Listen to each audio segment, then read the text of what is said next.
Welcome back to Twisted and Mysterious. This is part 2 of the podcast. Enjoy. So just a month later after Jill's murder, on December 16th, Georgia Marie Wickstead, a 27-year-old nurse, was discovered dead in her Malibu apartment. Georgia had given another nurse a ride home from a bar the previous night, and when she didn't show up for work the next day, her coworkers reported her missing. Police went to her apartment and found signs of forced entry. She was posed naked on her bathroom floor and had been strangled with pantyhose. There was evidence of sexual abuse. Her skull had been bashed in and her genitals had been mutilated. Good times. Yeah. DNA evidence was collected at the scene, and even though they didn't have means to run it at the time, they still collected it. I'm always really, I don't know, whenever they they collect this DNA evidence and stuff. What's the point of collecting DNA when you have no way to test the DNA? Why did they think to do that? I don't know, unless they just, assumed that maybe someday technology would do that. I was going to say, maybe they had the foresight to be well, hopefully there will be a way for us to check this at some point, mm-hmm. and... I guess, because it's always, it's good that they did it. Because I'm sure they knew, how important DNA was at the time, mm-hmm. but didn't have the technology to really do anything with it, and so they were probably just hopefully one of these days we'll have something where we can test this DNA, mm-hmm. and... But, it's even good that, there's they had found ways to, store it, or, most of the time where it didn't get destroyed, mm-hmm. and, but they didn't even know how, what to do with it, but it was still something that they thought to collect. But, at the same time, you also hear kind of often about things being mishandled back then. That's because true. They didn't really mm-hmm. know what to do with it. Right. These detectives seem to be on it, though, because they were collecting this evidence. And a handprint was also found at the scene, but they were unable to find a suspect through the evidence that they did have. The next murder that was tied to Rodney Alcala took place on June 24th, 1978. This time, the victim was 31-year-old legal secretary named Charlotte Lee Lamb. She was found dead in the laundry room of her apartment complex in El Segundo. Again, there was evidence of sexual assault. She had been beaten and strangled, this time with a shoelace. She was posed with her hands behind her back. DNA evidence was also retrieved in this case, but again, no suspect. So then Rodney took a little break.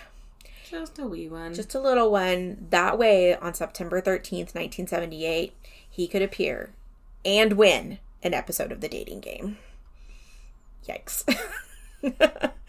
So, charming man. The host of The Dating Game, Jim Lang, introduced Rodney as a successful photographer. Yes. I guess they just read anything you write down. I was going to say, I think it just really has to do with what you put down that your occupation is. Yeah. He also, I only saw snippets of it, but he says Rodney Alcala when he comes out. So again, I didn't watch the whole episode, but there were some snippets of it on 48 Hours in Dateline, and it's just so weird because, obviously he doesn't present himself as a serial killer because mm-hmm. why would you? And it's just the hokey, raunchy show mm-hmm. that it was meant to be, and he definitely played into it, and it's the 70s, so all of their hair and outfits are terrible. Right. And so at one point, Cheryl Bradshaw, who was the bachelorette on the show, asked him, "I'm serving you for dinner. What are you called and what do you look like?" And Rodney replies, "I'm called the Banana and I look really good." And if it had been anyone else, we would have just said gag and rolled our eyes. Right. But knowing now, when you watch it, that, that's a serial killer, it's I still said gag and rolled my eyes. Well, right. And then, but it was still, crazy, because now, this guy, who could have just been anybody. He was exactly the kind of person who would have been on The Dating Game. Right. Well, then there's the guy that was on Family Feud that killed his wife, and then Lori Vallow was on Wheel of Fortune. Mm-hmm. True. That's true. So... yeah, I forgot that about girl that stuck her boyfriend in the suitcase was on that Nickelodeon video game show. Oh, I forgot you told me about that. And so... Yeah. So was Joey Fatone, apparently. Huh. Maybe that's how he got his start. Yeah, I had watched a visual podcast about it one day, and they were talking about her being on that video game show, and they were showing, like, other people who had been on the show, and Joey Fatone was one of them, and Ron Perlman was like, I want him for NSYNC. Right. He's exactly the right guy. Okay, so at the end of the show, Cheryl picks Rodney, who was bachelor number 1. But according to an interview on Dateline, Cheryl called Ellen Metzger, who was the show's contestant coordinator, the next day and told her that Rodney gave her the creeps. Yeah, I think I remember and that. She wanted to call off the date. And Ellen said that she understood. And she canceled the date, so they never went on it. I understand. He gives me the creeps, too. Right. And honestly, like, that probably saved her life. Yeah. Because who knows? I mean, like, I wonder. I thought about it because I was like, I mean, he might have killed her because that's what he did. But because he won a date with her on, like, national TV, would he have killed her? Because it would have connected him directly to her. Right. And I tried to find where, I don't remember if it was in Dateline or what, but they had one, I can't remember what exactly the date was. I know part of it was to go to, like, Magic Mountain or something. But I can't remember what the other thing was. But, yeah, so she can take herself to Magic Mountain and not be dead. And not get murdered doing it. Yeah. So that was September 1978. February 14th, 1979. So maybe now he's come down off of his television debut high. He picks up a 15-year-old hitchhiker in Riverside County. Her name was Monique Hoyt. He took her to his apartment and raped her, but he didn't kill her there. Then he took her to Joshua Tree and took pictures of her in her underwear. And he took pictures of him raping her again. He then bound and gagged her and assaulted her again. He hit her in the head with a rock. And I don't know why he didn't leave her there. I don't know if he, like, thought she was dead or not. But he put her back in the car. And then he was driving back to Riverside County and stopped at a gas station and went to the bathroom. And Hoyt was not dead. And she escaped. And so I don't know if she went to inside the gas station, asked for help or something. However it happened, she got help. Rodney Alcala was arrested. But his mother posted his bail. Yeah. And like I said, again, it sounds like they have money. Yeah. True. I didn't even, like, connect to that whenever we were talking about that. But yeah, his mother posted his bail. Like, he's been arrested. This is the 3rd time for attacking little girls. Some people just don't believe that their children do these things, or they just, I don't know, they feel like they have to be devoted to their children, even if their children are terrible people. I guess. But also, like, I don't think he should have been given bail. This is the 3rd time he has attacked a little girl. Well, I mean, it's just like in the Terry Clark case. They just kept letting him go. That's true. Yeah. Okay, so next is Jill Marie Parento, I think. She was a 21-year-old computer key punch operator. Obviously she's probably punching keys on a computer. What do you think that job is? I didn't Google it. I was just wondering if you knew. No, I don't think I've ever heard of that one. No. And it's the 70s, so computers, I guess, are new. But I don't know, because it's not like a switchboard operator. This says it's data entry. Oh, okay. Entered into computers using punch cards and key punch machines. Oh, okay. It says each card had up to 80 rectangular holes punched in it by the human, generally female, operator of a large, gray, and noisy IBM key punch machine. No, okay. So she put holes in cards and then fed it into the computer. Yeah. Okay. All right. So on June 13th, 1979, she left work early to go to a baseball game. The next day, she was reported missing after she didn't go to work. The police went to her apartment in Burbank. They found signs of forced entry. Jill was dead on her bathroom floor. She was naked and posed with pillows under her shoulders. Again, Just like all the others, she had been sexually assaulted, beaten, and strangled. Blood evidence was found on the window where the killer, Rodney Alcala, had cut himself crawling through the window, but without a means to run the DNA and no other evidence of a killer, police had no leads. Just 7 days later, on June 20th, 1979, 12-year-old Robin Christine Samso, is that tracks? No, it's Hazel. Oh, okay.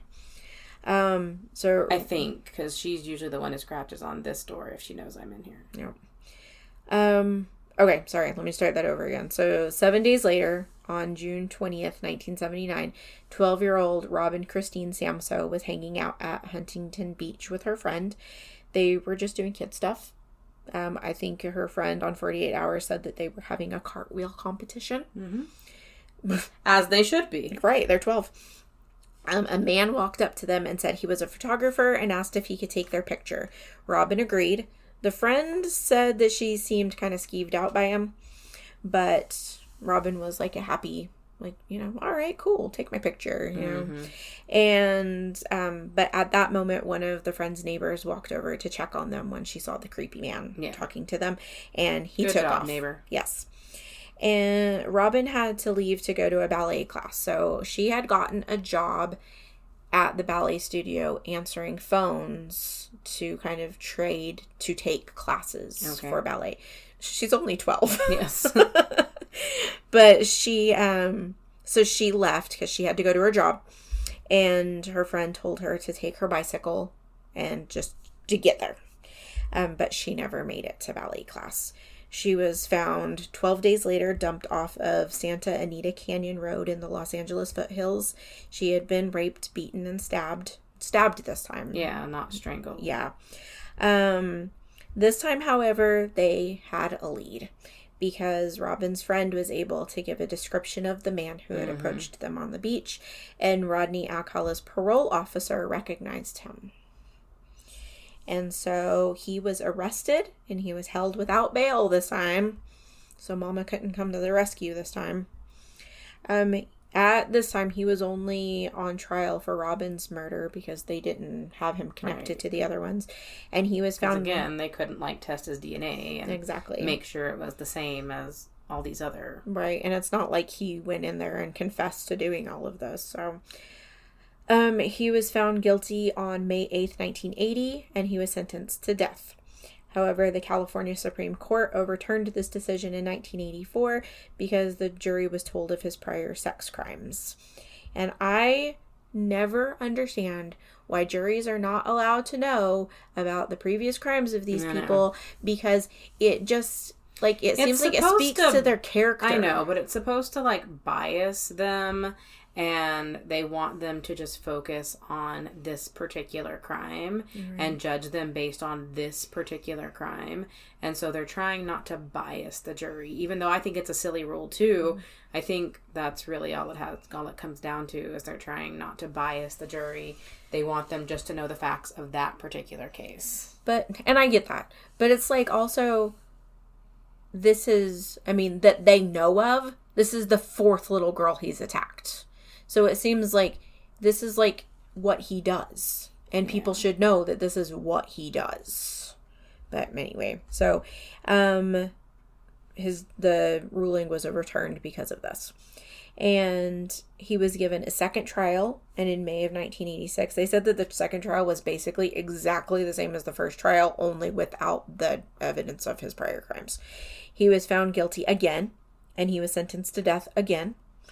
And in 2001, his conviction was overturned again because he objected to something to do with evidence that the park ranger who found Robin Samso had been hypnotized by police. Okay. And so they, I guess, ruled in his favor, and they overturned his conviction again. So now the prosecutors were preparing for a third trial, and this was in 2003. So this has been going on for frickin' ever. But now they've learned that over Rodney Alcala's objections, his DNA had been tested and had been matched to additional murders in the Los Angeles area.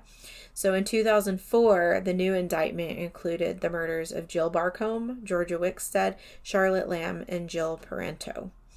Additionally, while Rodney's sister, so this is the very brief time that she makes an appearance, she was visiting him in prison, he told her that he had a storage unit in Seattle that he needed her to clean out, like, immediately. Mm-hmm.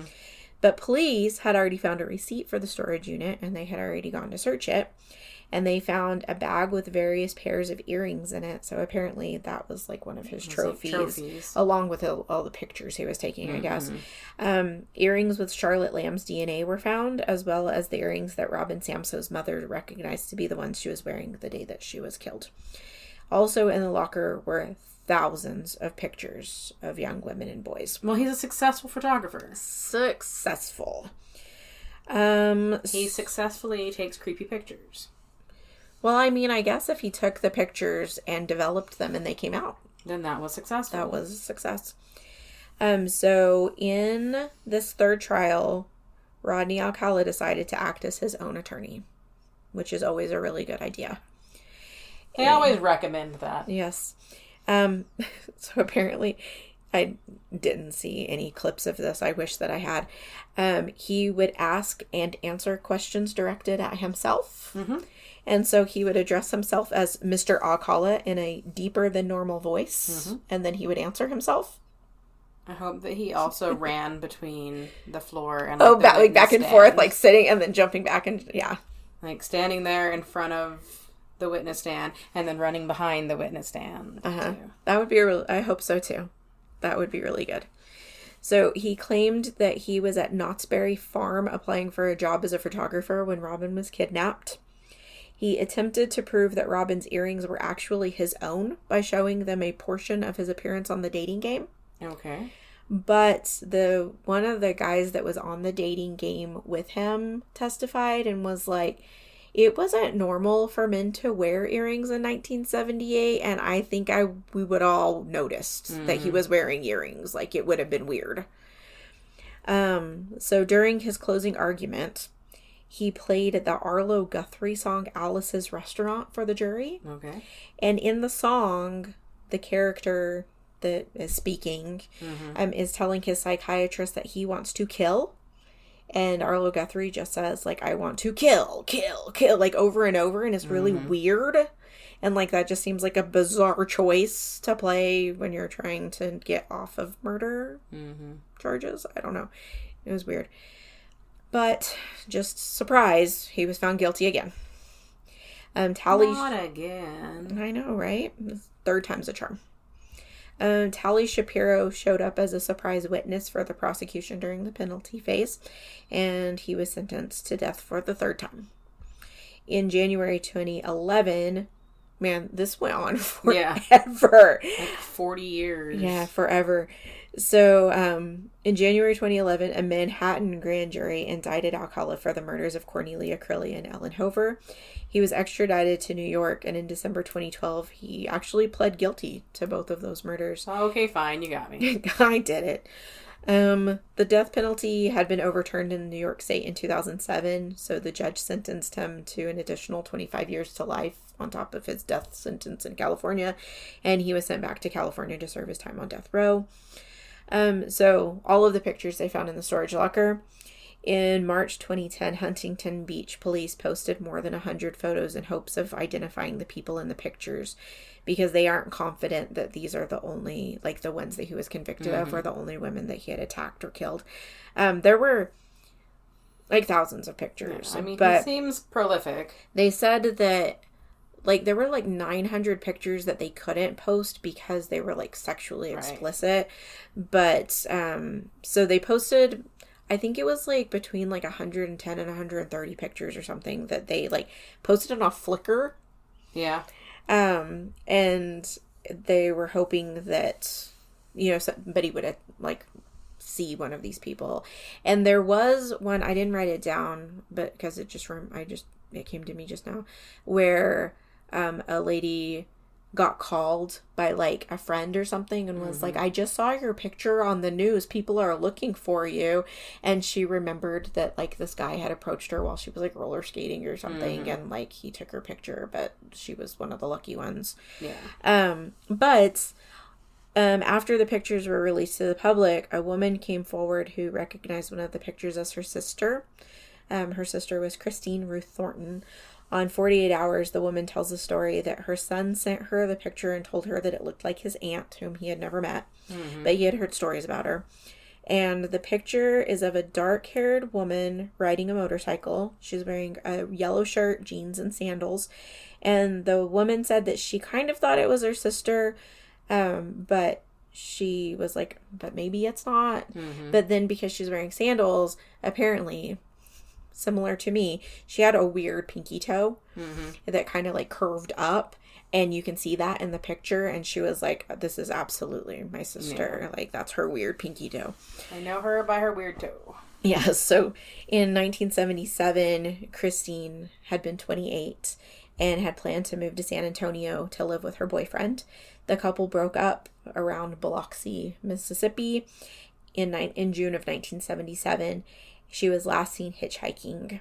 Her body had been found in Sweetwater County, Wyoming in 1982, but police were unable to identify her until 2015 when she was matched via familial DNA. What's he doing in Wyoming now? Well, I think that this was the time when he had gone to New York and then he like drove back to Los Angeles and he was just kind of meandering across the country. So I think that that's when this part happened. Just finding people to murder. Yeah. So he admitted that he took the picture, but he insisted that she had been alive when he left her. Yeah. She was also... very believable. Right? I mean, he's clearly the most believable person that I've ever seen. Christine was also 6 months pregnant when she was murdered. But because he was 73 at the time that they, made this identification, and he was ill, Wyoming prosecutors decided not to move forward with the case against him, even though he had been charged with her murder in September of 2016. Rodney Alcala died of a heart attack on June 24th, 2021 at the age of 77. So he didn't make it to not death row. That's where you live before you. That's where you are. He didn't make it to the execution or chamber, whatever you want to call it. Yeah. Okay. So anyway, that's not the end of the story though. So following his death, a woman named Morgan Rowan contacted one of the original investigators on Tali Shapiro's case and told him about being attacked by Rodney Alcala twice in 1965 and 1968. So the first attack occurred in 1965 when Morgan was just 13 years old. She met Alcala in the parking lot of a teen nightclub with a group of friends in an interview with People magazine, because the article in People magazine was with her and Tali Shapiro because it was like survivors of Rodney Alcala. She described Alcala as tall, attractive, charismatic. He laughed easily, told stories. Young girls loved him. She said that she kept scratching at his arm with her fingernails to get his attention, and I guess he got irritated, and he grabbed her by the arm and he drug her off into an alley behind the club where he slammed her head into a wall and knocked her unconscious. When she came to, there was a large industrial dumpster pushed up against her. All right. And she screamed for help. The owner of the club and his wife came out to help her. I don't know what was going on in the 60s and the 70s, because to me, if I had been an adult and I saw this, I would have called the police. Right. But it doesn't seem like the police were called. So she just made an effort to stay away from this man after this. Then in August 1968, so this is 3 years later, Morgan and her family were going to move to New York, but 4 days before they left, Morgan and her friends went out for a going away party. Alcala ended up being part of the crowd of people hanging out. And I'm just like, why is this grown man hanging out with these children? Well, because he preys on children. Well, because he preys on children. But, again, if I was an adult owner of a teenage nightclub and there was, some creepy man. Right? So, this is for teenagers. Yeah.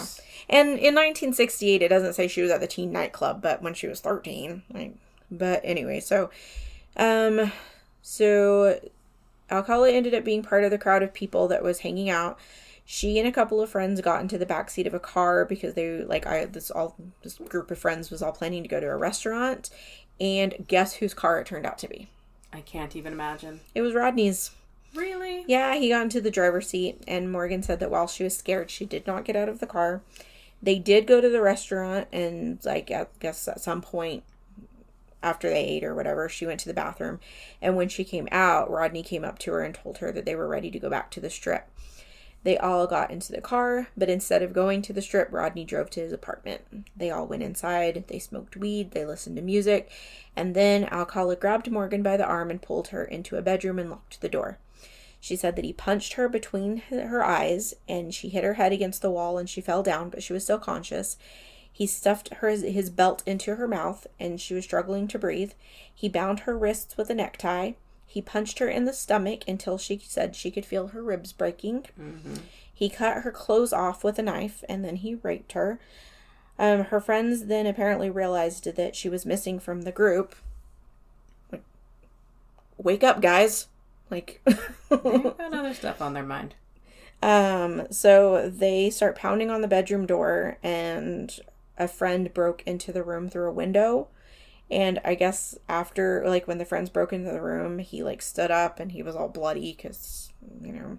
And he's a sweet, sweet man. And he just told them, take her. Okay. So, take her, they did. She ran out of the house wearing only a ripped shirt. She ran in front of a moving car. The man and the woman in the car let her and her friends get into the car and drove them away. Again, why did they not take her directly to the police station or the hospital? I don't understand. So they ended up back at one of Morgan's friends' houses. I think his name was Mike. His neighbor was a nurse and provided first aid to her. And the nurse didn't call the police. She stayed at this guy's house for 4 days, and the People article says she arrived back at her parents' home minutes before they drove back to New York. It doesn't say that they were looking for her or that they knew where she was or anything. I don't know if she called and said, hey, I'm going to stay at Mike's or what. The 60s were a wild time. Yeah. That's why they had to start putting the things on the television that said at 7 o'clock, do you know where your kids are? You just don't even remember that you have them. So according to the today we have cars that do the same thing, though. That's true. That car did tell us that there was somebody in the back seat. People in the back seat, and make sure you don't leave your kids in there. It's insane. How do you not remember your kid? Right? Aren't they, like, usually being annoying the whole drive? I know mine is. I mean, like, ours talks and talks and talks, and even when he was a baby, he, like, didn't sleep in the car. He talks and talks and talks. He still talked and talked and talked. Or he's laughing at his video games, or narrating his video games, or, yeah, I don't know. I'm not blaming her parents because I don't know if they knew where she was or not. But it was just a wild time. I think that there was a lot more, like, trust in your kids and... Mm-hmm. Well, I mean, even like when we were talking about the Terry Clark case, I mean, that was the 80s and we just went and did.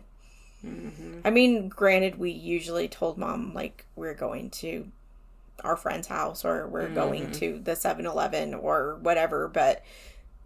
in general, like, she had no way of, like, tracking us. Mm-hmm. And I think that's how most kids were. I mean, it's like how every TV show is depicted or movie is depicted from that time, so. And even now, you know, it's like you went out until the streetlights came on. So, I don't know. So, according to the article in People, she was so traumatized that she slept next to her parents' bed in New York, but she never told them what happened to her. She also said that she feels guilty for not coming forward after the attack happened because she feels like if she had said something, she might have saved Tally from being attacked. But based on the rest of the story, I'm going to guess not. Right.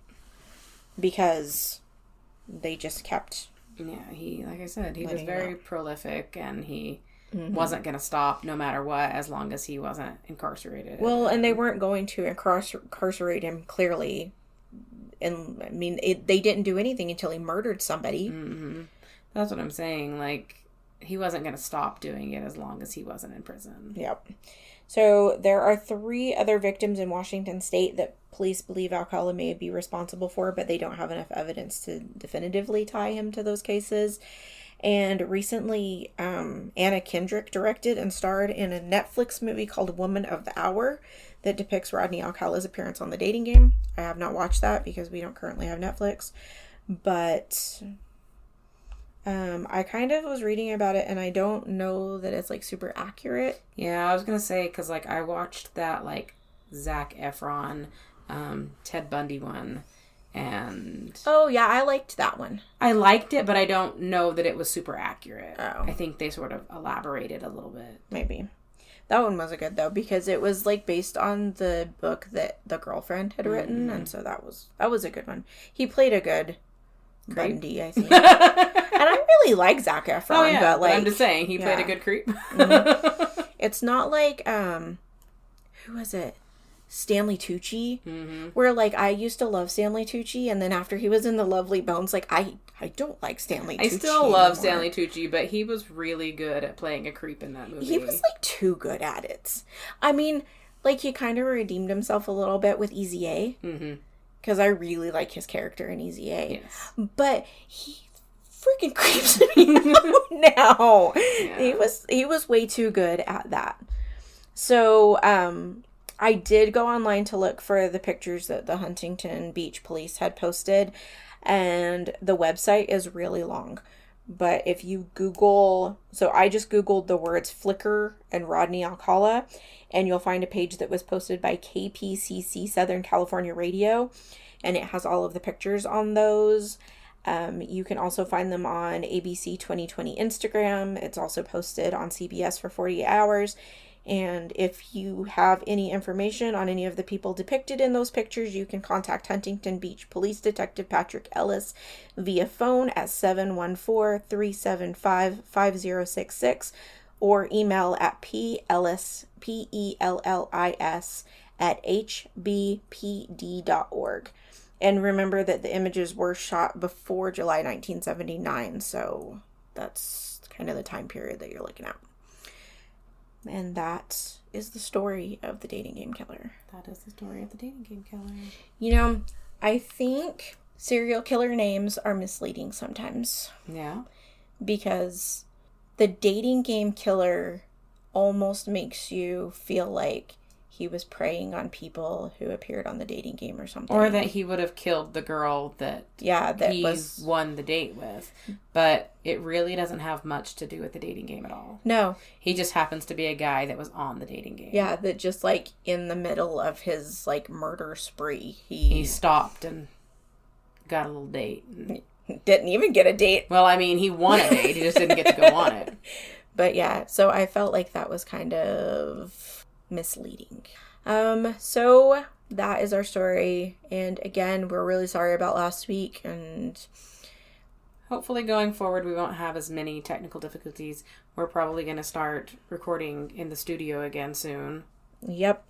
And remember, you can find us on social media at Twisted and Mysterious. You can email us at twistedandmysteriouspolice@gmail.com. And I think that's about it. So what? Well, nothing else really, but remember that people are gross and don't get murdered.